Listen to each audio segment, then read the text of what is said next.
Hello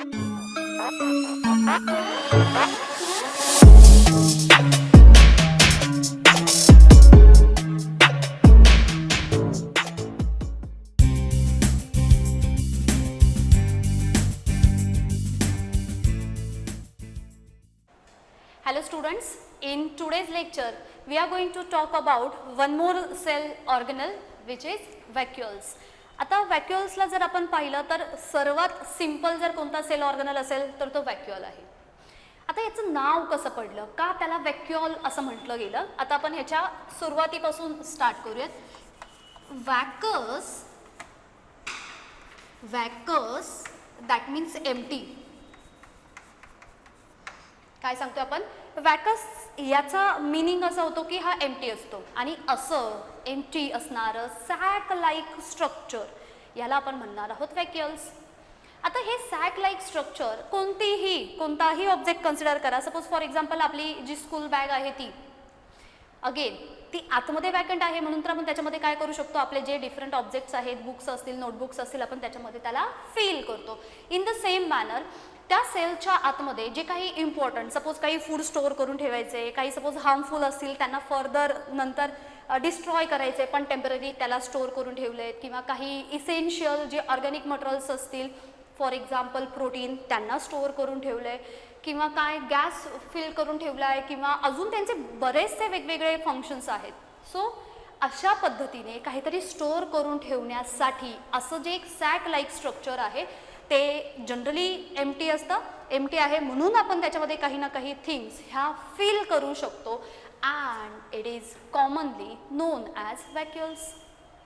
आता जेव्हा केव्हा सेल ऑर्गनल आपण स्टडी करायला स्टार्ट करतो आपण बोलतो की हा cell organelle single membrane bound organelle आहे का डबल मेम्ब्रेन बाउंड ऑर्गनल आहे. काही सेल ऑर्गनल्स तर हे विदाउट मेम्ब्रेन अशा पद्धतीने तयार झालेले असतात.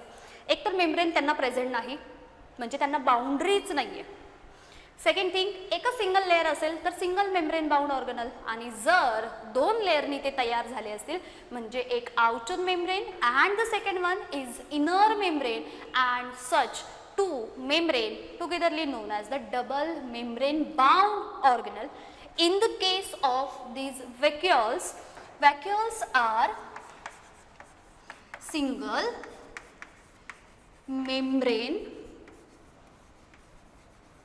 bound organelle or organelle. ठीक आहे, कसं सांगितलं आपण, हे आतमधून एम्प्टी आहे. एम्प्टी आहे that means it somewhat look like a sac like structure, म्हणजे तो काही ना काही फिल करण्यासाठी हेल्प करणार आहे. म्हणजे मला एका सिंगल वर्डमध्ये वॅक्युअलचं फंक्शन जर लक्षात ठेवायचं असेल तर काय असणार आहे, फॉर द स्टोरेशन पर्पज. मग आता कोणत्या सेलमध्ये हे वॅक्युअल्स प्रेझेंट आहेत, on the basis of that their function may get vary. ज्या सेलमध्ये हे वॅक्युअल्स प्रेझेंट असेल त्याच्यानुसार त्यांचे फंक्शन काय होत जातील, चेंज होत जातील. आता आपली स्कूल बॅग किंवा जी आपण स्कूल बॅग कन्सिडर करतो, छोट्या बेबींची स्कूल बॅग असेल, अगदी छोटे, त्यांच्यामध्ये टिफिन बॉक्स, वॉटर बॉटल एवढंच असणार आहे. सो त्यांचं स्टोरेशन मटेरियल डिफरंट. हेच कॉलेज गोईंग जर स्टुडंट असेल त्यांची जर स्कूल बॅग, कॉलेज बॅग आपण म्हणजे बॅग कन्सिडर करूयात, त्याच्यामध्ये बुक्स, नोटबुक येतील. एखादा ऑफिस गोईंग पर्सन असेल त्यांच्या बॅगमध्ये त्यांचे ऑफिसचं जे स्टफ असेल ते फिल केलेलं असेल. सो तुम्हाला फंक्शन समजतंय, ज्या कोणत्या सेलमध्ये वॅक्युअल प्रेझेंट असेल सो त्या सेलच्या ज्या काही ॲक्टिव्हिटीज असतील on the basis of that vacuoles are get used. जशी रिक्वायरमेंट असेल तसं त्याच्यानुसार त्या वॅक्युअलचं फंक्शन. पण मेजर फंक्शन काय असणार आहे, स्टोरेशन पर्पज, काही ना काही स्टोअर करून ठेवणार आहे. बरं, आता हे तर सांगितलं आपण की सिंगल मेम्ब्रेन आहे. मग हा सिंगल मेम्ब्रेन जो आहे त्याला म्हटलं जातं, this single membrane it is known as tonoplast. याला लक्षात ठेवतोय आपण, इट्स अ टोनोप्लास्ट. याच्याबद्दल आपण पुढेही बोलणार आहोत. आता जसं every cell is get bound or every cell is get covered or surround with a single membrane or one layer called as cell membrane, or we can say the plasma membrane. In case of plant cell, the outermost covering is cell wall.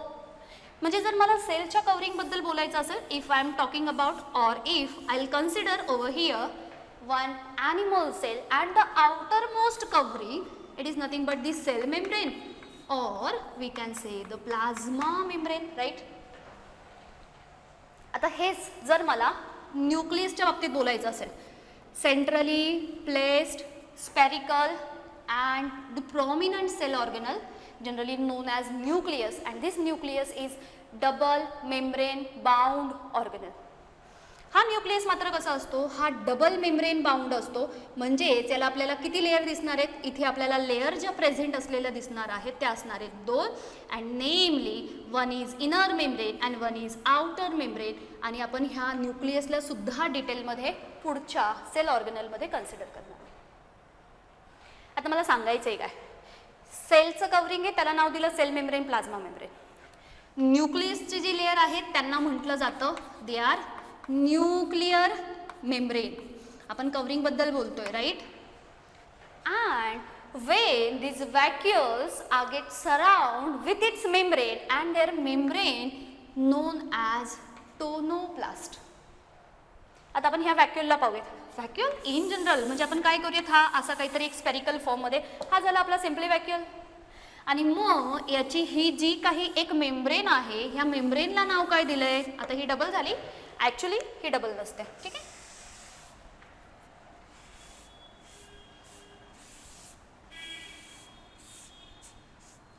Okay, and the single membrane is known as the tonoplast. आता हे जेव्हा membrane bound sale ऑर्गनल असतात आणि membrane bound sale ऑर्गनल नसतील, त्याचा काय काय help होते आपल्याला. सपोज आपण आपली स्कूल बॅग परत एकदा कन्सिडर करूयात. जर आपल्याला बुक्स, नोटबुक्स खूप सारे एवढे कॅरी करायचे असेल तर आपण कसे कॅरी करणार, हातामध्ये घेऊन? काहीच नाही आपल्याला. त्याला होल्ड करण्यासाठी, त्याला कुठेतरी फील करून अगदी इझिली कॅरी करण्यासाठी आपल्याला काहीतरी मध्ये तो मीडियम काहीतरी एक ऑब्जेक्ट हवा जेणेकरून आपण त्याला कॅरी करू. आता सपोज इथे सगळीकडे आपल्याला हवा पास होताना दिसते आणि म्हणजेच त्याला काहीच बाउंड्री नाही आहे, ते कुठेही इकडे तिकडे मूव्ह होऊ शकतात. आणि हीच air when get filled in a balloon. आता मात्र काय झाली, जे काही बलूनचे एक्सटर्नल म्हणजे त्यांचा जो मेम्ब्रेन असतो त्यांनी त्या एअरला होल्ड करून ठेवलं, म्हणजे आता मात्र ते मेम्ब्रेन बाउंड झाले, म्हणजे हवा काय केली त्या फुग्याच्या आतमध्ये स्टोअर करून ठेवली. इथे जर हा टोनोप्लास्ट प्रेझेंट आहे तर त्याचं सुद्धा इम्पॉर्टन्स असं आहे, they help to contain the fluid which are present, or we can say whatever substance are going to store inside this vacuole, it get possible just because of this tonoplast. आता जर suppose solid काही things असेल, ह्यांना hold करायचं असेल, easy आहे. मला जर सपोज एखादी बुक असेल तिला होल्ड करायचं, मी अगदी इझिली होल्ड करेन जाईल.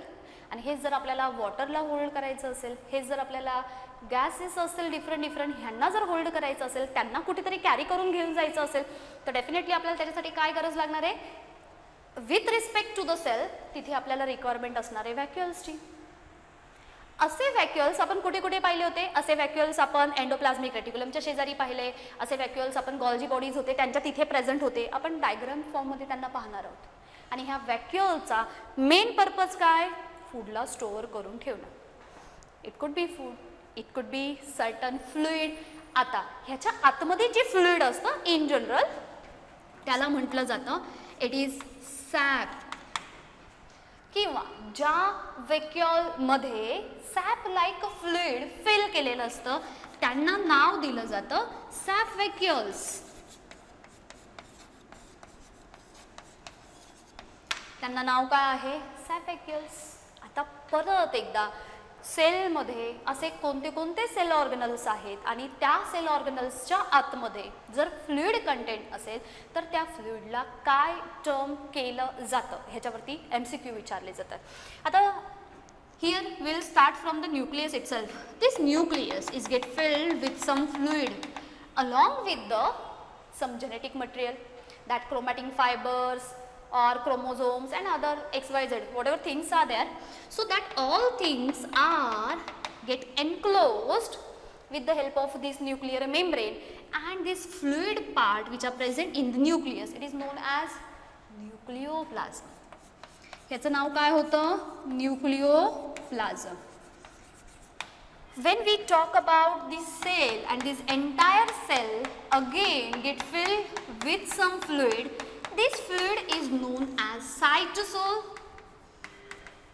or here we can say simply cytoplasm. काय नाव दिले आपण? संपूर्ण सेल ज्या कोणत्या फ्लुइडने फिल होते सायटोसोल म्हणतात, सायटोप्लाझम म्हणतात.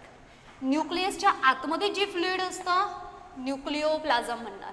आता आपल्याला आपण याच्या अगोदर जे सेल ऑर्गेनल पाहिले होते त्याच्यामधले काही एक्झाम्पल कन्सिडर करून पाहूयात.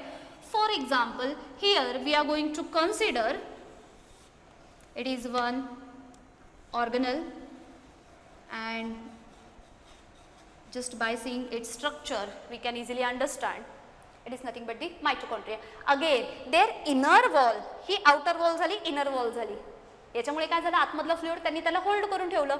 So the inner fluid whatever is present inside it is known as, mitochondria मधल्या फ्लुइडला काय म्हणतो, मॅट्रिक्स.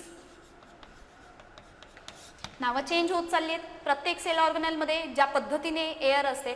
आता सपोज आपला गॅस सिलेंडर आहे त्याच्यामध्ये सुद्धा काय असते, गॅसेस प्रेझेंट असतात. ते गॅस म्हणजेच बलूनमध्ये जे गॅसेस असतात ते असतात का, नाही. सो त्या सिलेंडरमध्ये असेल ते वेगळे, ऑक्सिजनचे सिलेंडर असेल त्याच्यामध्ये ऑक्सिजनचा गॅस भरला असेल, लाफिंग गॅस असेल त्याच्यामध्ये तो भरला असेल, नायट्रोजन गॅसेसचे सिलेंडर असेल त्याच्या आतमध्ये तो स्पेसिफिक नायट्रोजन गॅस फिल केला जातो.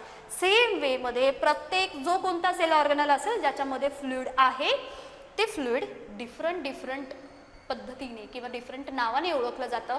And it indicates these fluids are not same overall. म्हणजे मॅट्रिक्समध्ये जे कंटेंट असेल तेच न्यूक्लियोप्लाझममध्ये असेल का, नाही. सायटोप्लाझममध्ये जे आपल्याला सापडणार आहे अगदी 100% तसेच कंपोजिशन आपल्याला नाही मॅट्रिक्समध्ये सापडणार आहे, नाही न्यूक्लियोप्लाझममध्ये सापडणार आहे आणि नाही सायटोप्लाझममध्ये सापडणार आहे. In the same manner vacuoles are get filled with the sap like fluid, और the fluid is filled in this sac like structure called as sap, and just because of this vacuole are also known as simply sap vacuoles. अजून एक आपल्याला sale ऑर्गनल होता. Sale ऑर्गनल आपल्याला असा एक sale ऑर्गनल होता, जर तुम्हाला आठवत असेल तर हा असा, हे वरचे त्याचे, ठीक आहे. हा होता आपला प्लास्टिड. मग इथे आपण हे असे खूप सारे एकावरती एक स्टॅक लाईक थायलाकॉइड्स, हे इंटरसेल्युलर लॅमेली जे प्रेझेंट होते ते, आणि याच्या आतमध्ये सुद्धा फ्लुइड हे फिल होतं, हा आतमधला पार्ट. आता ह्याला नाव काय देणार आहे, आता हा आपला सायटोप्लाझम, ह्याचं लेबल आपण ह्याला थोडंसं वरती दाखवूयात. हे इन जनरल इकडे असेल ते. हा सेल ऑर्गनल कोणता आहे आपला, it is nothing but the plastid. And again if we consider this cell as a plant cell, that plastid, मग त्या प्लास्टिडमध्ये कोणता टाईप असेल, जर लीव्समध्ये असेल तर chloroplast. Chloro that means green pigment. Green pigment म्हणजेच लीफमध्ये जर कोणत्या टाईपचे आपल्याला प्लास्टिड हायर अमाऊंटवरती फाइंड आउट होत असेल तर ते असतात chloroplast. And now this chloroplast is get filled with the fluid, and this fluid is known as, yes, it is stroma. काय म्हणणार आपण त्याला, स्ट्रोमा म्हणणार सिम्पली. हा झाला स्ट्रोमा प्लास्टिडच्या आतमधला. मायटोकॉन्ड्रियाच्या आतमधला झाला मॅट्रिक्स. लक्षात ठेवायला simple, M for mitochondria, M for matrix. This entire cell is get filled known as cytoplasm. Nucleus is get filled known as nucleoplasm. In the same manner, suppose here we are going to consider this spherical cell organelle called as vacuoles. It is vacuole, and again is get filled with some fluid, and that fluid is known as the sap fluid. आता दरवेळेस फक्त SAP fluid असणार आहे का, नाही.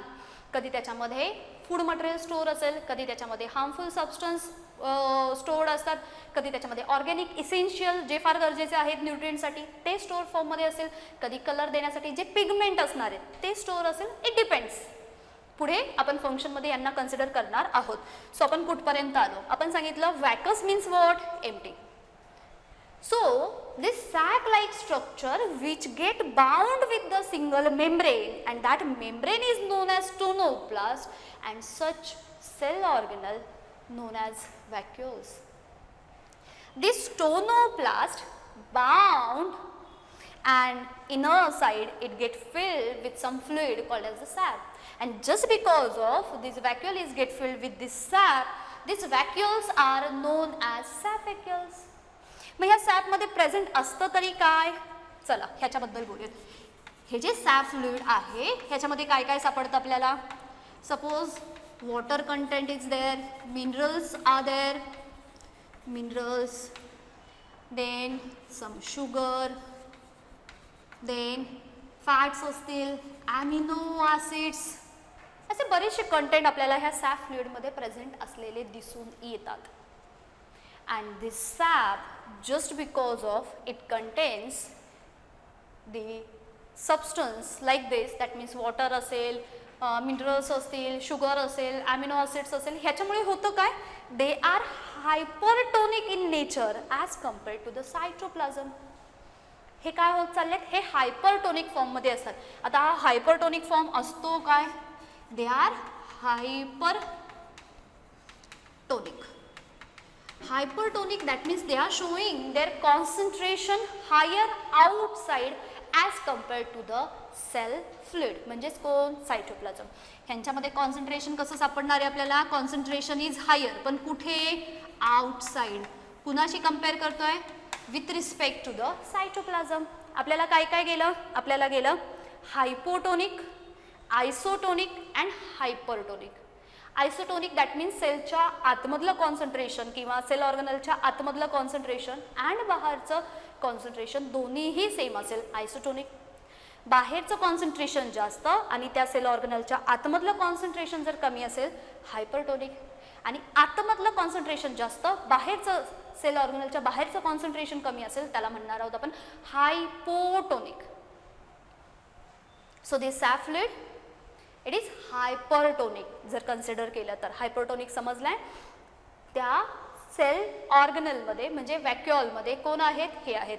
मग त्यांचं concentration मात्र कसं आहे, वाढलंय, बाहेरचं कॉन्सन्ट्रेशन वाढलंय as compare to the cell membrane. So हा पार्ट आय गेस आपल्याला 9th मध्ये होऊन गेला.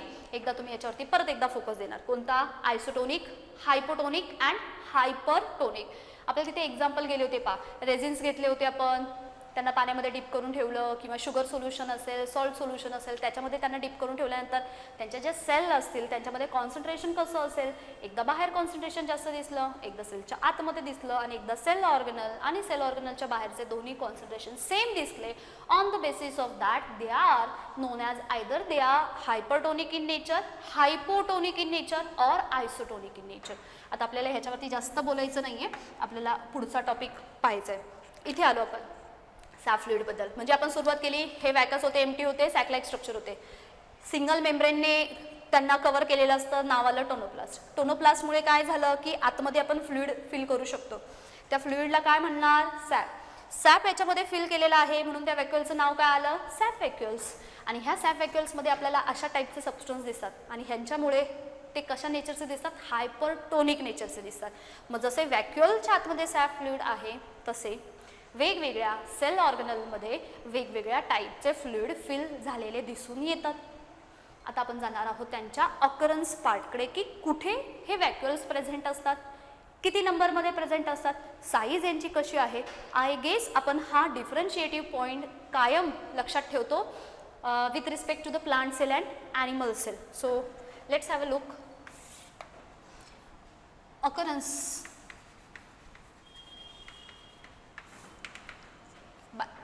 these vacuoles they are present.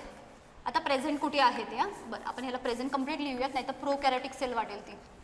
They are present in, here we are going to consider in plant cell, right.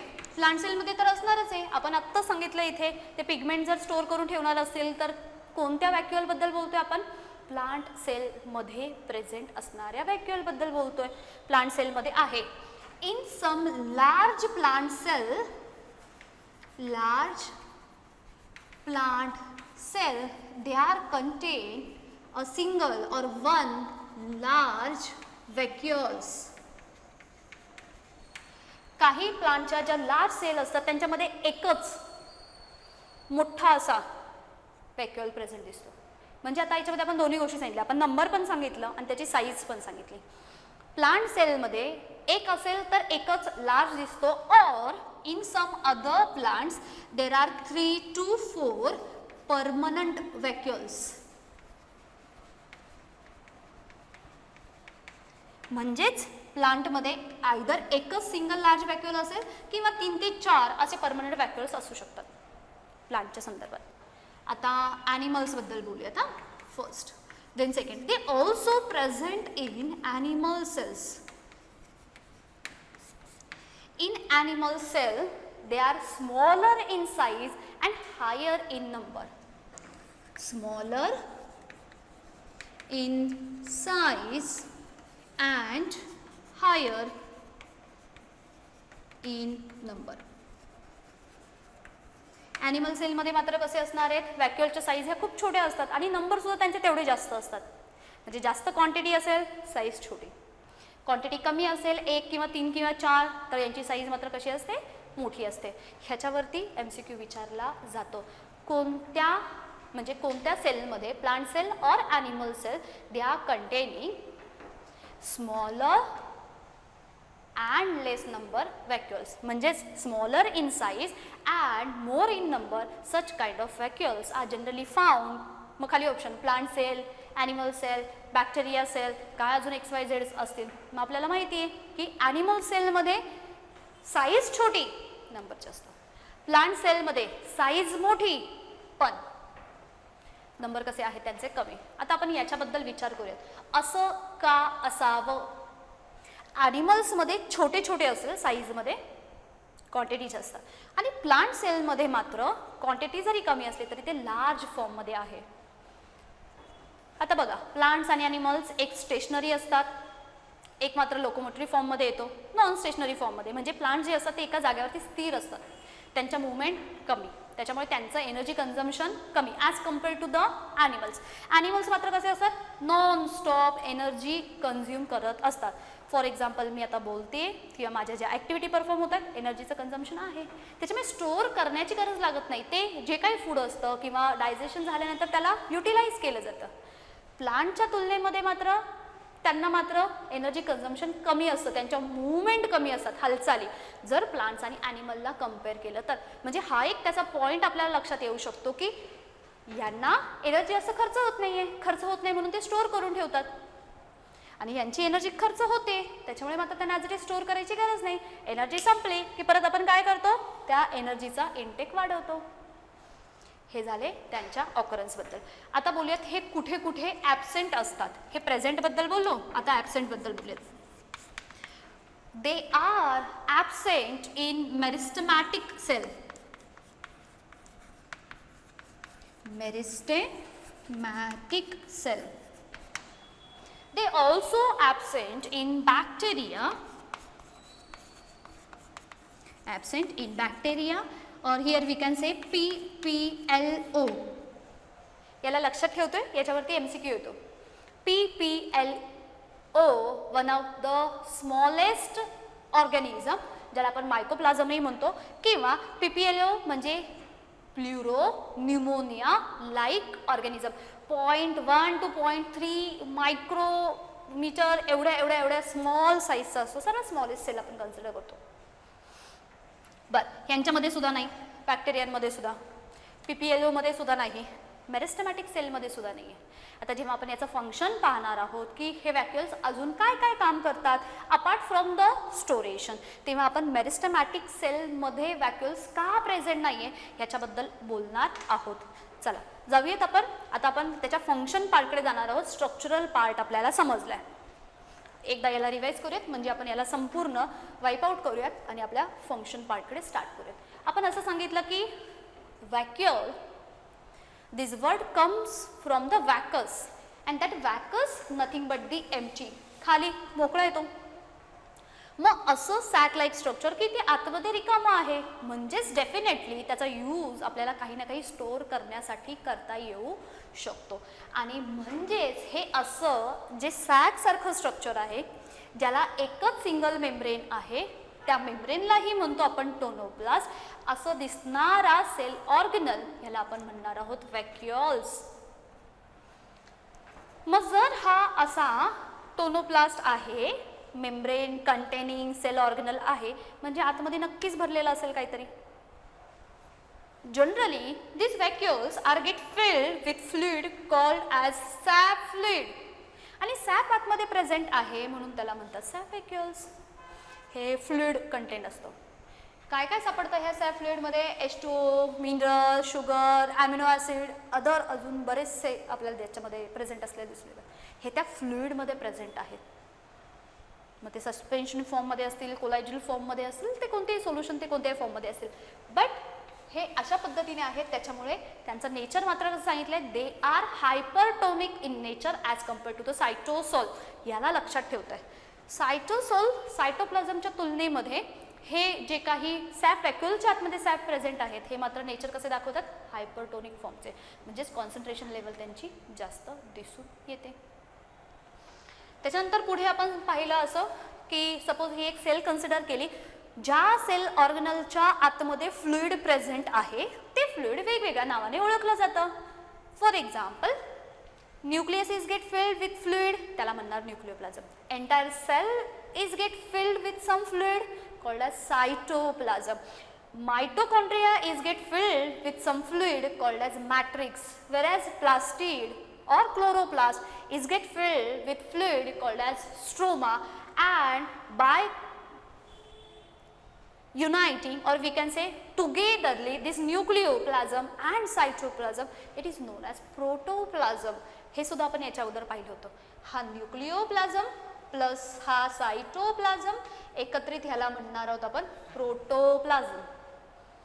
मग आता हे कुठे कुठे प्रेझेंट आहेत ऑकरन्सनुसार जर पाहिलं तर प्लांट सेलमध्ये दिसतील, ॲनिमल सेलमध्ये दिसतील, कुणामध्ये नसतील, प्लांट सेलमधल्या ज्या स्पेसिफिक मेरिस्टमॅटिक सेल असतात ह्यांच्यामध्ये मात्र ह्या प्रेझेंट नाही आहेत. का नाही आहेत जस्ट आता पुढे पाहणार आहोत.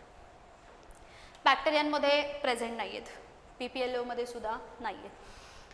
प्लांट सेल आणि ॲनिमल सेलमध्ये प्रेझेंट आहेत, तर जास्त नंबर कुणामध्ये प्रेझेंट असतात, प्लांट सेल का ॲनिमल सेलमध्ये? ॲनिमल सेलमध्ये मोर इन नंबर व्हॅक्युल्स प्रेझेंट असतात. हायर साईजमध्ये कुणामध्ये प्रेझेंट असतात, प्लांट सेलमध्ये हायर साईज असते का ॲनिमल सेलमध्ये? प्लांट सेलमध्ये मात्र त्यांची साईज ही लार्जर फॉर्ममध्ये असते. हे लक्षात ठेवायचं आहे.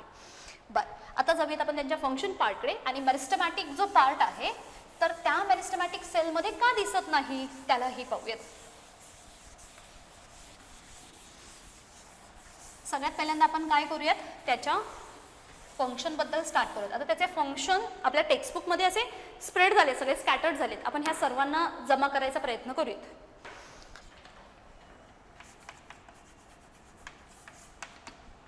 बरं, पहिलं फंक्शन आपण ॲज युजल सांगितलं. काय असतं ते? स्टोरेजचं असतं. त्या स्टोरेजबद्दल आपल्याला तर अजून भरपूर बोलायचं.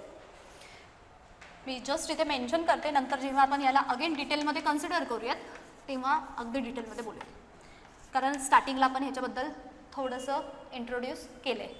दुसरं, they also help to maintain the turgor pressure, and just because of that they are useful for maintaining turgidity of a cell. हे व्हॅक्युल्स याच्या आतमध्ये फ्लुइड आहे आणि ह्या फ्लुइडमुळे झालं काय की ते एक प्रकारे त्या सेलच्या आतमध्ये प्रेशर क्रिएट करतात त्या व्हॅक्युल्समुळे, आणि याच्यामुळे ह्या संपूर्ण सेलची एक टर्जिडिटी मेंटेन ठेवायला मदत होते. ह्याला समजण्यासाठी आपण एक एक्झाम्पल पाहूयात. एक्झाम्पल म्हणजे जेव्हा आपण अगदी फ्रीली ॲटमॉस्फिअरमध्ये इकडे तिकडे मूव्ह करत असतो, कधी कधी जोरात जर सपोज एअरफोर्स आला, हवा जोरात सुटली, असं कधी होतं का की हवेचा दाब आला आणि किंवा नॉर्मल नॅचरली जेव्हा एअर फ्लो होत असते तेव्हा आपण त्या दाबाने काय झालो, पडलो खाली, असं कधी होतं का? एअर जी आहे ती आपल्या बॉडीवरती ॲक्ट होते आणि त्या एअरच्या प्रेशरमुळे असं कधी झालंय की आपण खाली पडलोय? नाही. असं का होत नाहीये? जर समोरून आलेला काहीतरी ऑब्जेक्ट आपल्यावरती त्याचा प्रेशर क्रिएट करतोय, सो डेफिनेटली त्याचा रिझल्ट काय असला पाहिजे की तो जो ऑब्जेक्ट असेल, तो जो कोणी ऑर्गॅनिझम असेल किंवा आपण ह्युमनला कन्सिडर करूयात, ते काय झाले पाहिजेत, खाली पडले पाहिजेत. ते खाली पडत नाहीत. याचा मिनिंग असा आहे, समोरून आलेल्या प्रेशरला कुठेतरी तेवढाच इक्वल प्रेशर त्याच्यावरती ॲक्ट होत असतो. आपण याच्या अगोदर आय गेस 8-9th मध्ये आपल्याला बॅलन्स्ड फोर्स, अनबॅलन्स्ड फोर्स हे गेलेत. मग जर ॲटमॉस्फिअरचा प्रेशर आणि आपली बॉडी सुद्धा त्या ॲटमॉस्फिअरवरती सर्टन प्रेशर क्रिएट करत असते, तो झाला आपला बॉडी प्रेशर.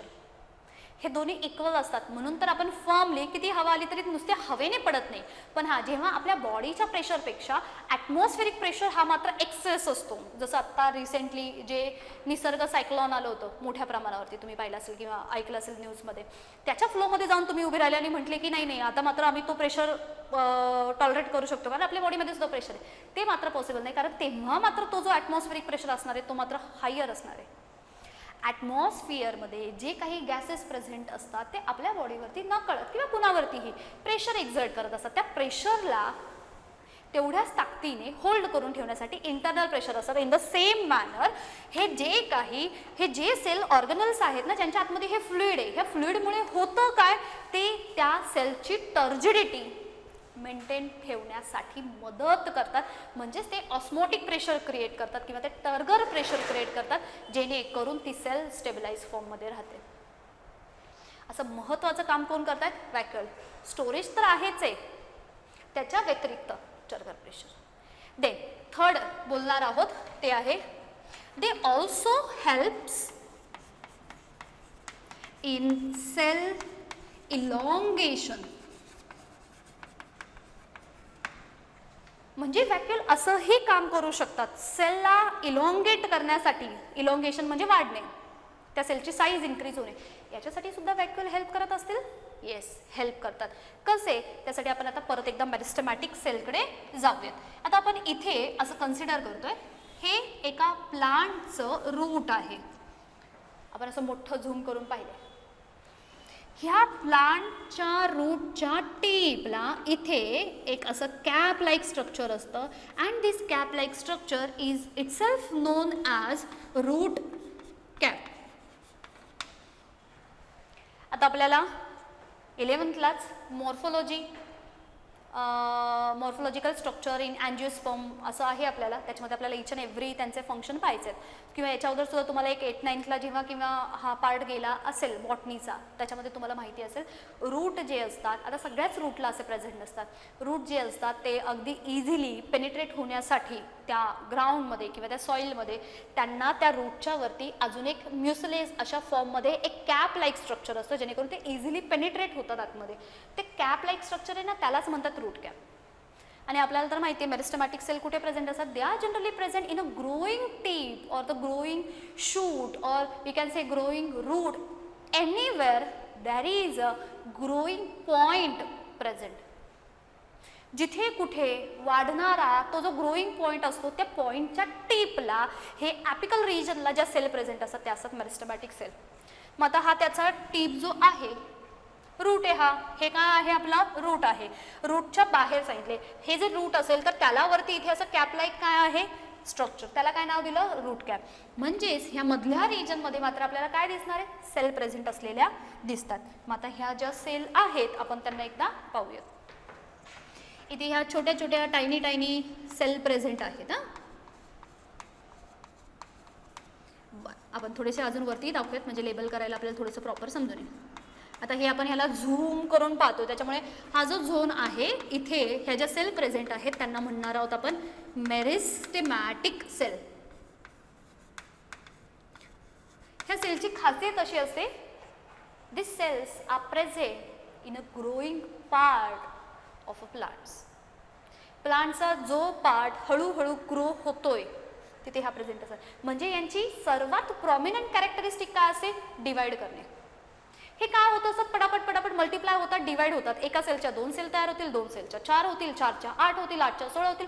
हे मल्टिप्लाय फॉर्ममध्ये करतात. आणि आपल्याला माहिती आहे जेव्हा सेल डिवाइड होत जाते, ग्रुप ऑफ सेल टिश्यू तयार झाली, ग्रुप ऑफ टिश्यू हळूहळू ऑर्गन डेव्हलप व्हायला स्टार्ट होतो. आणि अशा पद्धतीने प्लांटमध्ये अशा कोणत्या सेल आहेत की ज्या डिवाइड होऊन फर्दर प्रोपगेशन दाखवतात, फर्दर त्यांची ग्रोथ दाखवतात, त्या सेल्स असतात मेरिस्टेमॅटिक sale.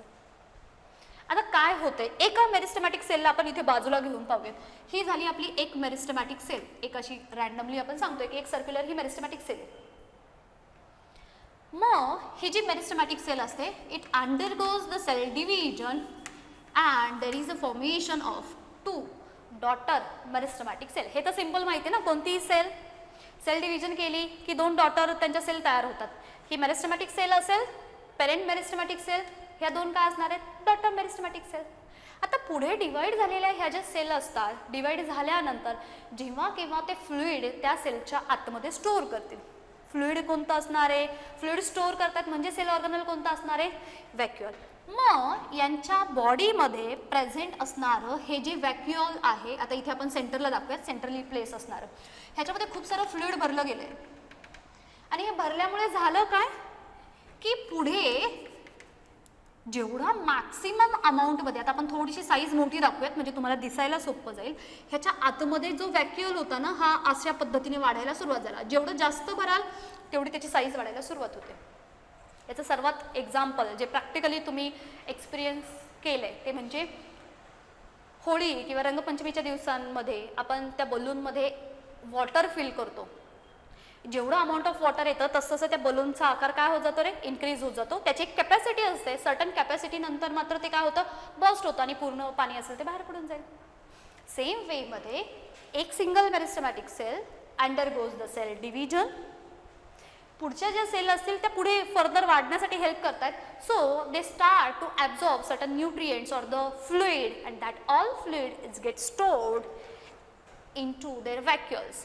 So as that vacuole start to filling up, भरत चालल्यात, मग हळूहळू मात्र ते काय होत चाललेत, हे असे वाढत चाललेत म्हणजे त्या व्हॅक्युअलचा शेप आता कसा होत चालला. आता म्हणून आपण त्या व्हॅक्युअलचा शेप असं स्पेसिफिक नाही सांगू शकत. तो स्पेरिकल असू शकतो, जेवढी अमाऊंट कोणत्या टाईपचं सबस्टन्स त्याच्यामध्ये फिल झाले त्याच्यानुसार ते शेप घेतात.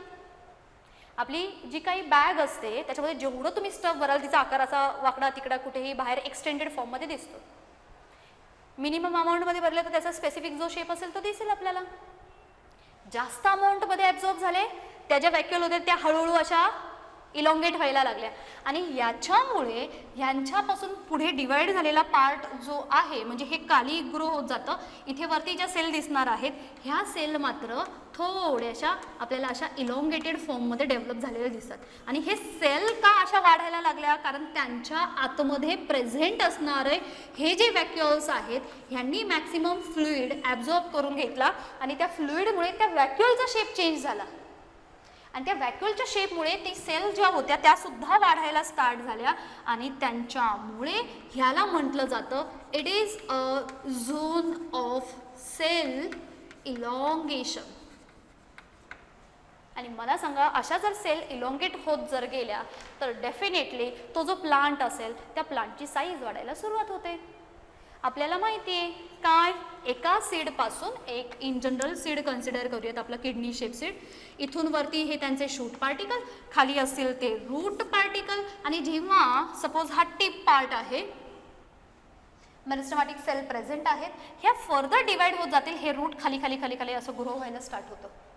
सेल इलॉंगेशनचा पार्ट किंवा झोन ऑफ सेल इलॉंगेशन त्यांच्या साईज वाढवण्यामध्ये फार महत्त्वाचा रोल प्ले करतात, फार महत्त्वाचा. मग कुठेतरी ह्या सेल इलॉंगेशनच्या मागे हे व्हॅक्युअल सुद्धा अशा पद्धतीने काम करताना दिसतात. म्हणजे हे सुद्धा एक व्हॅक्युअलचं फंक्शन आहे. मग आता याच्यावरून लक्षात येईल मेरिस्टेमॅटिक सेल काय करते, ती पटकन डिवाइड होते म्हणजे तिच्यामध्ये ॲज इट इज असे व्हॅक्युअल स्टोअर होताना दिसून येत नाही. त्यांच्यानंतर डिवाइड झाल्यानंतर पुढच्या ज्या सेल असतील त्या मात्र सेल इलॉंगेट करण्यासाठी व्हॅक्युअल शो करताना दिसून येतात. मेरिस्टेमॅटिक सेल वाढते, ग्रो होते, डिवाइड होते, परत ती पुढे फर्दर काय करणार, त्यांचं प्रॉलिफरेशन असंच दाखवणार आहे. म्हणून शक्यतो मेरिस्टेमॅटिक सेलमध्ये मात्र ह्या दिसत नाही. हां, मेरिस्टेमॅटिक सेलपासून पुढे ज्या फर्दर ग्रो होताना दिसेल त्या मात्र अशा पद्धतीने सेल इलॉंगेट करण्यासाठी, सेलची साईज वाढवण्यासाठी आणि पर्यायाने तो जो काही पार्ट असेल त्या प्लांटचा आयदर शूट और रूट, ह्या शूट किंवा रूटची साईज इन्क्रीज होण्यामध्ये ह्या झोन ऑफ सेल इलॉंगेशनचा फार महत्त्वाचा रोल असतो. त्यांना कुणी मदत केली तर त्यांना व्हॅक्युअलने मदत केली. ओके, आता जाणार आहोत आपण ह्यांच्या व्यतिरिक्त अजून काय काय फंक्शन आहेत. आता आपण याच्याकडे येऊयात परत एकदा, स्टोअरकडे. ठीक आहे, स्टोअरमध्ये आपण काय सांगितलं की हे वेगवेगळ्या टाईपचे जे स्टोरेशन असतात. मग हे कोणते कोणते आहेत पहा. आपण टर्गर प्रेशरबद्दल बोललो, helps in the cell elongation याच्याबद्दलही बोललो. आता आपण जाऊयात फूड स्टोरेशनकडे. मग याच्यामध्ये सेंट्रल व्हॅक्युअल असतात, काही अदर व्हॅक्युअल्स असतात, ते अदर टाईपचं काही पार्ट असतील त्यांना फिल करून ठेवतात, पिगमेंट्स असतील त्यांना फिल करून ठेवतात, अनपॅलेटेबल काही सबस्टन्स असतात त्यांना फिल करून ठेवतात. आणि ह्या प्रत्येकाचा रोल आहे, काही ना काही ते त्या व्हॅक्युअल्समध्ये हेल्प करताना दिसून येतात. चला पहिल्यांदा बोलूयात आपण तो जो आपला सेंट्रल व्हॅक्युअल आहे तो. हे स्टोरेजच्या बाबतीत बोलतोय. स्टोरेज फूड स्टोअर करून ठेवतं आणि त्याच्यानुसार ते व्हॅक्युअल. Central व्हॅक्युअल, the central vacuole, they help in the storation of various ions, and just because of it is also known as storehouse of ion.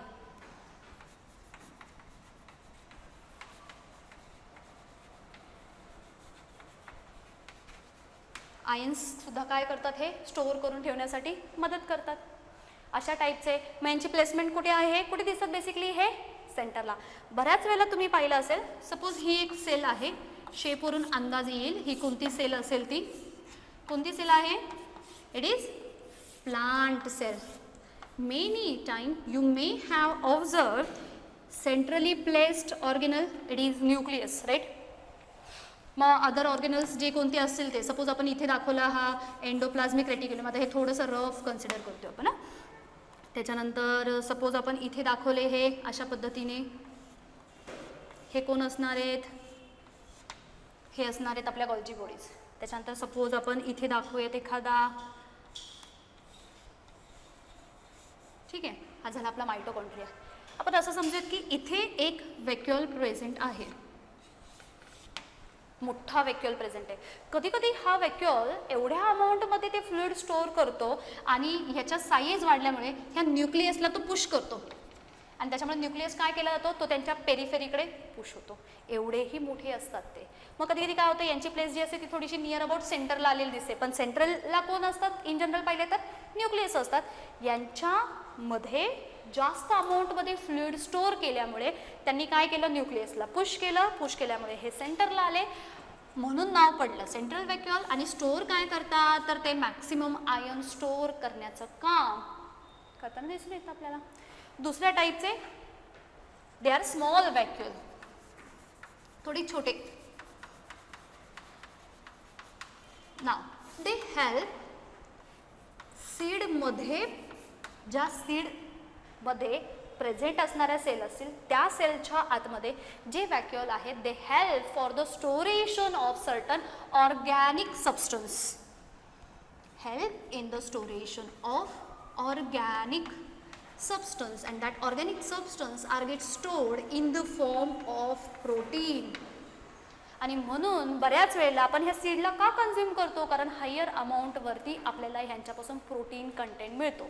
आता मगाशी आपण एक टिपिकल सीड घेतलं होतं जे किडनी शेप असतं, तुम्हाला माहिती आहे, ज्या किडनी बीन्स असतात ज्याला आपण म्हणतो राजमा, ह्यांच्यामध्ये जर आपण पाहिलं तर त्यांचा प्रोटीन कंटेंट हा जास्त आहे, कारण त्या सीडच्या सेलमधल्या व्हॅक्युअल्समध्ये जास्त प्रमाणात ऑर्गॅनिक सबस्टन्स स्टोर्ड असतात. आणि हे ऑर्गॅनिक सबस्टन्स म्हणजे कोणते, तर हे प्रोटीन आहे.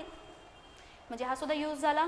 येस, स्टोरेशन आहे पण प्रोटीनचं, स्टोरेशन आहे पण आयनचं. पुढे काही जे व्हॅक्युअल्स आहेत, some vacuoles help in the storation of excretory substances. Excretory substances, or we can say the harmful substance. मग आता नको असणारे आहेत त्यांना सुद्धा जमा करतो ना आपण. म्हणजे घरामध्ये जर डस्टबिन असेल त्याच्यामध्ये सुद्धा आपण एक बॅग लावतो पहा, आणि त्याच्यामध्ये सर्व कचरा टाकतो आणि परत ती बॅग रॅप करतो आणि बाहेर आपण काय करतो, जेव्हा किंवा गाडी येते तेव्हा आपण त्याच्यामध्ये त्याला पूर्णपणे थ्रो करतो. म्हणजे सॅक एकच, त्याच्यामध्ये आपण फ्रीजमध्ये जर ठेवायची असेल वस्तू तर त्याच्यामध्ये व्हेजिटेबलही ठेवू, दुसरीकडे कुठे काहीतरी स्टोअर करायचं असेल सॅक एकच किंवा ती बॅग एकच, पण त्याचं स्टोरेशन पर्पज वेगळा असेल. मग त्याच्यामध्ये हार्मफुल असतील तर ते सुद्धा, कचरा असेल तर आपण घरामध्ये तसंच ठेवत नाही, त्याला कुठेतरी जमा करून ठेवतो आणि त्याला कुठेतरी आयदर त्याला डस्टबिनमध्ये आपण टाकू किंवा सॅकमध्ये फिल करू. तसंच ह्या संपूर्ण सेलमध्ये ज्या कोणत्या सेल्युलर ॲक्टिव्हिटी परफॉर्म होत आहेत, दरवेळेस चांगलेच युजफुल सबस्टन्स तयार होतील का, नाही. आपल्या बॉडीमध्ये सुद्धा जेव्हा फूडचा इंटेक चालू होतो तेव्हा युजफुल ज्या थिंग्स आहेत त्यांचं कन्व्हर्जन होतं, ॲब्झॉर्ब केलं जातं ब्लड थ्रू, सगळीकडे पाठवलं जातं आणि नको असणारा पार्ट सुद्धा एक्सक्रिटरी सिस्टीम थ्रू बाहेर एक्सपेल केलाच जातो. सेम मॅनरमध्ये नको असणारे जे काही हार्मफुल सबस्टन्स असतील ते सुद्धा स्टोअर केले जातात. ते स्टोअर केलेत म्हणजे त्यांच्यामुळे सेलच्या अदर पार्ट्सला, सेल ऑर्गनल्सला हार्म होणार नाही, इन्फेक्शन होणार नाही. कचरा घरामध्ये जर सगळीकडे स्प्रेड करून ठेवला आणि तिथे एक दिवस जरी राहिले तरी सुद्धा त्याच्यापासून तयार होणारे जे मायक्रो ऑर्गॅनिझम्स असतील किंवा ज्या काही बॅक्टेरिया डेव्हलप व्हायला स्टार्ट होतील त्या नो डाऊट आपल्यावरती हार्मफुल इफेक्ट फॉर्म करतील आणि म्हणून आपल्याला आपल्या अवतीभोवती कचरा किंवा त्याचा जो एक बॅड ऑर्डर असतो तो कधीच टॉलरेट होत नाही. त्याचं रिझन ते आहे, जिथे कचरा, जिथे कुठे हे असे हार्मफुल सबस्टन्स असतील तिथे मायक्रो ऑर्गॅनिझम्स ग्रो व्हायला स्टार्ट करतात आणि ह्या मायक्रो ऑर्गॅनिझम्स डेफिनेटली आपल्याला जाऊन काय करणार आहेत, इन्फेक्ट करणार आहेत. सो एक्सटेरियरी सबस्टन्स सुद्धा काय झाले, स्टोअर करतात. म्हणजे एक प्रकारे त्या सेलला क्लीन करण्याचं काम केलं, एक प्रकारे अदर जे सेल ऑर्गनल्स आहेत त्यांना प्रोटेक्ट करण्याचं काम केलं. मग हे जर एक्सटेरियरी सबस्टन्स असतील व्हॅक्युअलच्या फॉर्ममध्ये, आता हा पार्ट पुढेही पाहायचा आहे पण आता आपण इथेही पाहूया. सपोज ही जी काय व्हॅक्युअल आहे याच्यामध्ये नको असणारा सबस्टन्स आला, तो व्हॅक्युअल मध्ये भरला, ती व्हॅक्युअल कुठे आली, त्या सेल मेम्ब्रेनकडे आली.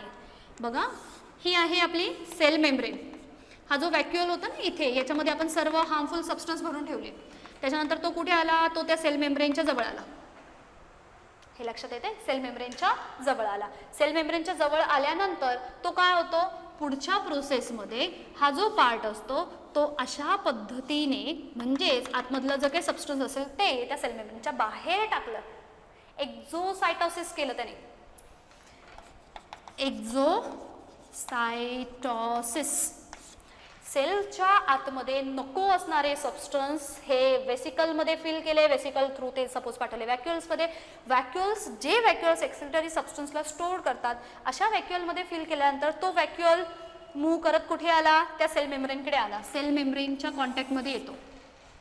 सेल मेम्ब्रेनच्या कॉन्टॅक्टमध्ये आल्यानंतर मग मात्र तो जो पार्ट आहे तो जाऊन ओपन अप होतो, इट गेट पिंच्ड ऑफ. तो काय झालाय, बाहेरच्या बाजूने तो ओपन होतो आणि आतमध्ये जे नको असणारे आहेत ते सेलच्या बाहेर टाकून दिले. थोडक्यात हा डस्टबिन, ह्याच्यामध्ये आपण कचरा भरला, जेव्हा केव्हा गाडी येते तेव्हा, सपोज ही आपली घंटा गाडी, इथे आलो आपण, तिथे आपण हा डस्टबिन घेऊन आलो. आल्यानंतर काय केलं आपण, तो जो काही गार्बेज होतो तो पूर्णपणे पोर केला, पोर आपल्या घरातला काय झाला, निघून गेला. मग बाहेर तो अशा सेल थ्रू कुठे जाणार, तो एक्सक्रिटरी सिस्टीमपर्यंत पोहोचवण्याचं काम होईल. मग आयदर ती प्लांटची असेल किंवा ह्युमन बीइंगची असेल. प्लांटमध्ये as it is well develop excretory system दिसून येत नाही, त्यांच्यामध्ये वेगवेगळे अदर पार्ट्स असतात, त्याच्याबद्दल आपण नंतर बोलूयात. सो अशा पद्धतीने त्याला काय केलं, बाहेर टाकलं. म्हणजे एक प्रकारे युजफुल झाले ना हे व्हॅक्युअल, जरी त्यांनी हार्मफुल सबस्टन्स स्टोअर केले तर. आता काही मात्र व्हॅक्युअल्समध्ये अनपॅलेटेबल सबस्टन्स स्टोअर केले जातात. स्टोरेशन आहे पण अनपॅलेटेबल. ह्याचा मीनिंग असा असतो, they are not giving out the pleasing order sorry, म्हणजे त्याचा जो एक ऑर्डर असतो, ऑर्डरच म्हणूयात आता इथे आपण, हा जो ऑर्डर असतो तो मात्र थोडासा बॅड असतो. आणि ह्याच्यामुळे काय होतं की जे ग्रेझिंग ॲनिमल्स असतात, जे हर्बिओरस फॉर्ममध्ये असतात, जे गवत खायला येतात किंवा त्या प्लांट्सला कन्झ्युम करायला येतात, त्या बॅड ऑर्डरमुळे ते त्याला खातच नाहीत. म्हणजे एक प्रकारे ह्यांनी काय केलं, ह्यांनी ह्या व्हॅक्युअल्समध्ये स्टोअर्ड असणाऱ्या अशा पद्धतीने अनपॅलेटेबल, दॅट मीन्स अनप्लीजिंग स्मेल, जो चांगला स्मेल देत नाहीत ते स्टोअर केल्यामुळे ते जे काही ग्रेझिंग ॲनिमल्स असतील, त्या प्लांटवरती जगणारे, प्लांट्सला खाणारे, ते त्यांच्यापासून दूर पळतात. असंही काम करताना दिसून येतात. And some vacuoles also help in the storation of, इथे मेन्शन करूयात, vacuoles they help in the storation of certain pigments. पिगमेंटला सुद्धा स्टोअर केलं. आणि ह्या पिगमेंटमध्ये, पिगमेंट म्हणजे काय, they are responsible for the further coloration. वेगवेगळे जे कलर त्या प्लांटमध्ये, त्या फ्लावरला असेल किंवा तो फ्रूट असेल, तो ग्रीनपासून मग हलकासा येल्लोइश, मग ऑरेंज, मग तो रेडिश, किंवा जे काही रायपन फॉर्मॅटमध्ये किंवा त्या स्टेजेसमध्ये डिफरंट कलरेशन दिसून येतात पिगमेंटमुळे. मग ह्या पिगमेंटला सुद्धा त्या व्हॅक्युअल स्टोअर करण्याचं काम करतात. And just because of this they are responsible for the different attractive color of petals, attractive colors of such petals. आणि आपल्याला माहिती आहे पेटल्स जेवढ्या अट्रॅक्टिव्ह असतील तेवढेच ते काय करतात, पॉलिनेशनला हेल्प करतात. पॉलिनेशन झालं की काय होतात, तो जो अँथर असेल तो स्टिग्मावरती आला, त्याच्यामुळे काय झालं फर्टिलायझेशन, फर्टिलायझेशनमुळे काय झालं सीड फॉर्मेशन झालं. म्हणजेच एक प्रकारे प्लांटमध्ये जे सेक्शुअल रिप्रोडक्शन आहे त्याच्यासाठी हेल्प करणारी प्रोसेस ती पॉलिनेशन. त्याच्यासाठी त्या पेटल्सचं कलरफुल असणं गरजेचं, त्या पेटल्ससाठी पिगमेंट असणं गरजेचे आणि हे पिगमेंट व्हॅक्युल्समध्ये स्टोअर होतात.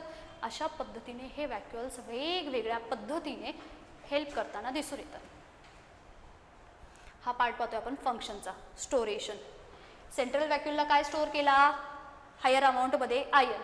जसं आपण अशा कोणत्या सेल ऑर्गनलला power house of a cell म्हणतो, पॉवर हाऊस, तो होता आपला power house of iron central vacuole. Other जे स्मॉल व्हॅक्यूल असतात त्यांच्यामध्ये प्रोटीनही स्टोअर करून ठेवलं जातं, पण ह्या सेल कुठे दिसतात आपल्याला सीडच्या मध्ये प्रेझेंट असणार आहे. काही व्हॅक्यूल्समध्ये एक्सटिडरी सबस्टन्स हार्मफुल सबस्टन्स फिल करतात, एक प्रकारे ते काय करतात सेलला क्लीन ठेवतात. किंवा कधी कधी काय होतं जर सपोज त्यांना हे असं बाहेर जायचं नसेल तर ह्या व्हॅक्यूलच्या आतमध्ये काय होते हार्मफुल सबस्टन्स होते, ह्यांच्या कॉन्टॅक्टमध्ये इथे कोण येतात माहिती लायसोसोम्स येतात.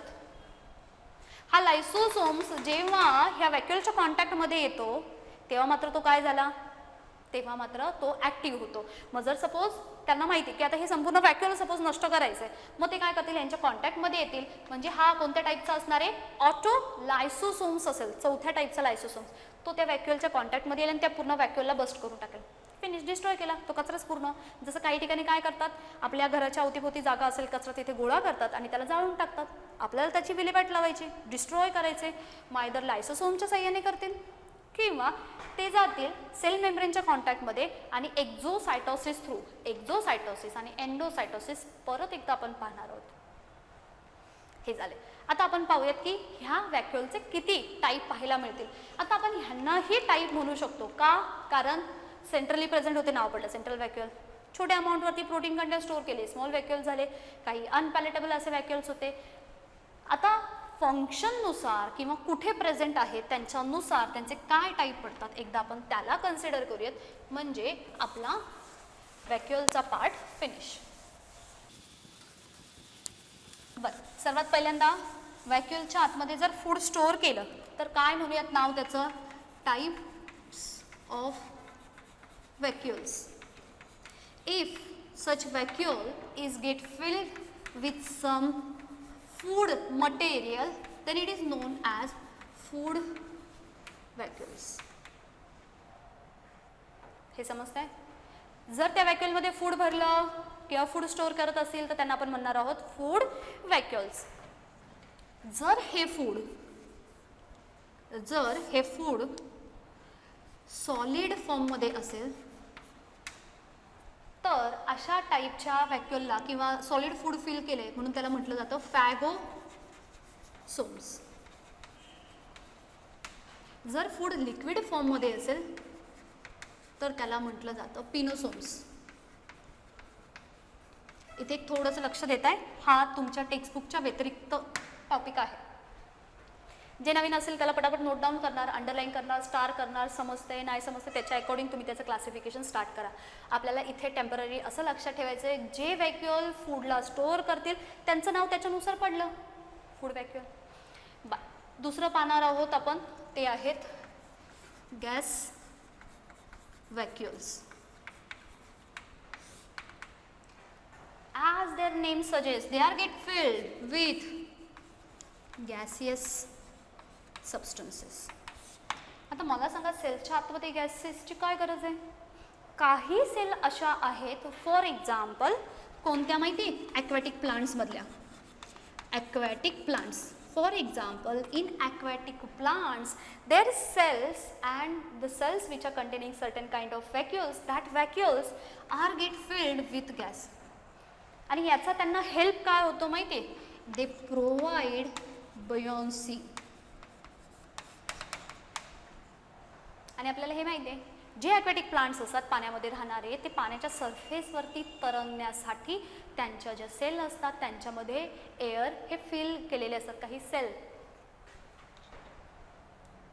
जसे पॅरेनकायमा असतात, क्लोरीन कायमा असतात, क्लोरोफिल स्टोअर केलेले, तसे एरिन कायमा सुद्धा असतात. काही सेल काय करतात त्याच्यामध्ये एअर फिल करतात.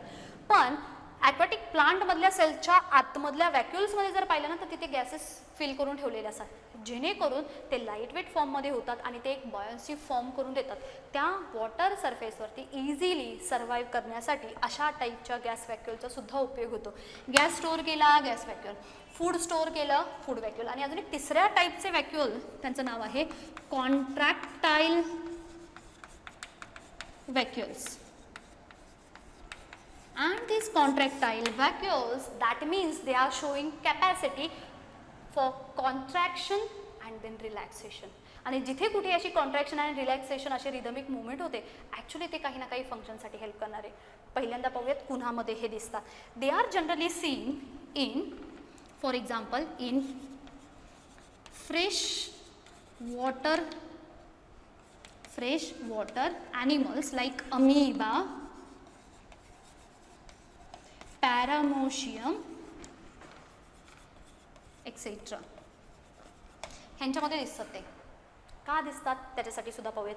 सपोज पॅरामोशियम सर्वांना फॅमिलियर आहे. स्लीपर शेप जो ऑर्गॅनिझम असतो तो. सपोज आपण इथे त्याला एक ड्रॉ करायचा प्रयत्न करूयात. हा स्लीपर शेप. बाहेर काय आहेत त्यांच्या बॉडीवरती आपल्याला हे अशा सिलिया प्रेझेंट असलेल्या दिसतात. This paramecium, it is binucleate organism. 2 nucleus present असतात. देन जर तुम्ही ऑब्झर्व केलं तर यांच्यामध्ये कायम तुम्हाला इथे असे स्ट्रक्चर प्रेझेंट असलेले दिसतात. तुम्ही जेव्हा ड्रॉ केलं असेल याचं स्ट्रक्चर, तेव्हा हे अशा पद्धतीने आपल्याला दिसतात. ॲक्च्युली यांच्यामध्ये सुद्धा असे दोन कॉन्ट्रॅक्टाईल व्हॅक्युल्स दिसतात. हे जे काही फ्लावरसारखं स्ट्रक्चर दिसतंय ना, हे त्या पॅरामोशियमच्या सेलमध्ये, युनिसेल्युलर आहे, त्याच्यामध्ये प्रेझेंट असणारे ह्या कॉन्ट्रॅक्टाईल व्हॅक्युल्स असतात. ह्या व्हॅक्युल्स म्हणजे काय, हे दिसताना असं दिसतं किंवा असं काढतो आपण. ह्याला जेव्हा आपण ॲक्च्युअल ट्रू फॉर्ममध्ये पाहतो, हा मध्ये सेंट्रली प्लेस असणारा हा व्हॅक्युल्स असतो आणि हे पुढे मात्र त्यांचे आर्म्स असतात, हातासारखे जे स्ट्रक्चर असतील ते. हा पार्ट म्हणजे हा आहे. आणि हे फ्लावरसारखं दिसणारं स्ट्रक्चर म्हणजे काय आहे, कॉन्ट्रॅक्टाईल व्हॅक्युल्स. काय काम करतात, हे 2 फेज दाखवतात, डायस्टॉलिक आणि सिस्टॉलिक. ह्या 2 फेजेस म्हणजे काय, एकदा ते कॉन्ट्रॅक्ट करतील मग रिलॅक्स करतील. हे कशासाठी त्यांना उपयोगाला येतं. They are responsible for the osmoregulation and their excretion. आता युनिसेल्युलर जर ऑर्गॅनिझम्स आपण पाहिले तर त्यांच्यामध्ये अशा डेव्हलप फॉर्ममध्ये एक्सक्रिटरी सिस्टीम वगैरे तर प्रश्नच नाही. सिस्टीम येते एवढी हायर लेवलची, ज्या काही त्यांच्या फूड इनटेकचा पार्ट असेल, डायजेशनचा पार्ट असेल, एक्सक्रिशनचा पार्ट असेल, डिवायडेशनचा पार्ट असेल, that all kind of functions are get perform by that single cell only. एक युनिसेल्युलर सेल असेल तर ती एकटीच सेल स्वतःचं फूड एनगल्फ करेल. मग आपल्याला माहिती आहे त्यांच्या सुडोपोडी असतात, त्याच्याद्वारे ते एनगल्फ करतील. त्या सेलच्या आतमध्ये त्यांच्यामध्ये डायजेस्टिव्ह एन्झाईम असतात, रिलीज करतात. पुढचं डायजेशन झाल्यानंतर एक्सक्रिशन असेल तर ते बॉडीच्या बाहेर एक्सपेल करतील. मग हे करत असताना अशा टाईपचे फ्रेश वॉटरमध्ये सापडणारे अमिबा असतील, पॅरामोशियम असतील, त्यांच्यामध्ये हे जे कॉन्ट्रॅक्टाईल व्हॅक्युल्स आहेत, they help for their osmoregulation and excretion. And that function get performed by kidney in our body. आपल्या बॉडीमध्ये किडनीच्या ज्या सेल असतात त्या काय काम करतात, त्या एक्सक्रिशनचं काम करतात. ते काय काम करतात, osmoregulation. Osmoregulation that means they help to maintain the constant osmotic pressure with the help of controlling the water and the iron content present in our body. हे समजायला थोडासा वेळ लागणार आहे, पण हा 11th आपल्याला हा सेपरेट लेसन आहे ऑस्मोरेग्युलेशन अँड एक्सक्रिशनचा.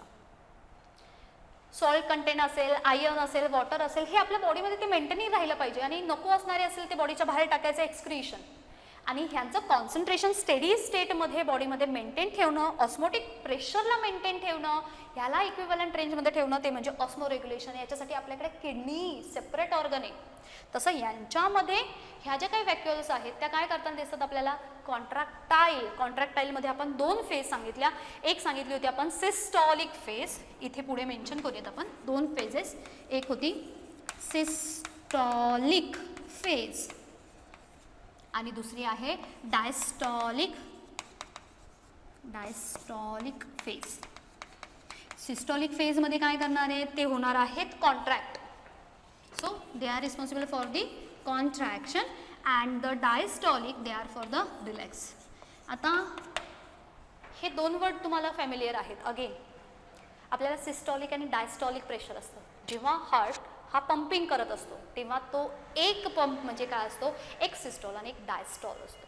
मग ते प्रेशर मोजतात, सिस्टॉलिक प्रेशर आणि डायस्टॉलिक प्रेशर. म्हणून नेहमी BP मेजर करताना तो 80, 120 अशा फॉर्ममध्ये मोजतात. म्हणजे जेव्हा कॉन्ट्रॅक्ट होतं आपलं हार्ट हा थोडासा अशा फॉर्ममध्ये होतो, कॉन्ट्रॅक्ट झाला तेव्हा प्रेशर काय असतं, रिलॅक्स झाला तेव्हा प्रेशर काय असतं. सो अकॉर्डिंगली सेम वेमध्ये हे असे जे काही व्हॅक्युअल्स आहेत हे त्यांचे आर्म अशा फॉर्ममध्ये आहेत. ते सुद्धा काय होतील, आता हे वरती फिंगर्स जे दिसतात ते त्यांचे आर्म्स. कॉन्ट्रॅक्ट व्हायचे असेल तर ते अशा फॉर्मॅटमध्ये येतील, रिलॅक्स करायचं तेव्हा ते अशा फॉर्मॅटमध्ये होतील. आणि ह्यांच्यामुळे होतं काय, त्यांच्या बॉडीमध्ये osmoregulation and excretion maintain ठेवण्यासाठी हेल्प होते. कुणामध्ये, पॅरामोशियममध्ये. And this is how it's all about the vacuoles. काय काय पाहिलं व्हॅक्युअल्समध्ये, व्हॅकस सांगितली आपण, वॅकंट आहे. सिंगल मेम्ब्रेन टोनोप्लास्ट, आतमध्ये काय फ्लुइड, फ्लुइडचं नाव सॅप सांगितलं. त्याच्यानंतर आपण नंबर पाहिले प्लांट सेलमध्ये, ॲनिमल सेलमध्ये, ॲब्सेंट कुणामध्ये आहेत तेही पाहिले. त्याच्यानंतर आपण आलो होतो की हे काय काय फंक्शन परफॉर्म करतात, 3 मेजर फंक्शन, स्टोरेशनचं, टर्जिडिटी मेंटेन ठेवण्याचं आणि सेल इलॉंगेशनमध्ये. इथे आपण एक्झाम्पल थ्रू पाहिलं की मेरिस्टेमॅटिक सेल ह्या फर्दर डिवाइड झाल्यानंतर त्या सेलच्या इलॉंगेशनसाठी व्हॅक्युअल्स रिस्पॉन्सिबल आहे.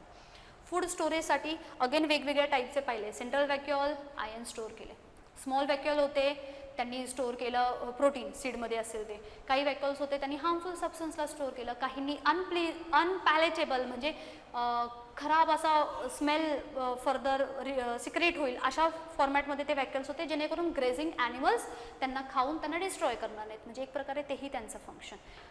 त्याच्यानंतर आपण 3 मेजर टाईप पाहिले. फूड स्टोअर केला तर फूड व्हॅक्युअल, जर सॉलिड फूड असेल तर त्याला फॅगोसोमही म्हटलं जातं, लिक्विड फूड असेल तर पिनोसोम्स. गॅस व्हॅक्युअल्स ॲक्वॅटिक प्लांट्समध्ये बयन्सी फॉर्म करून देतात, त्यांना होल्ड करण्यासाठी वॉटर सरफेसवरती इझिली लिफ्ट होण्यासाठी. आणि कॉन्ट्रॅक्टाईल व्हॅक्युअल हे ऑस्मो रेग्युलेशन आणि एक्सक्रिशनसाठी मदत करतात.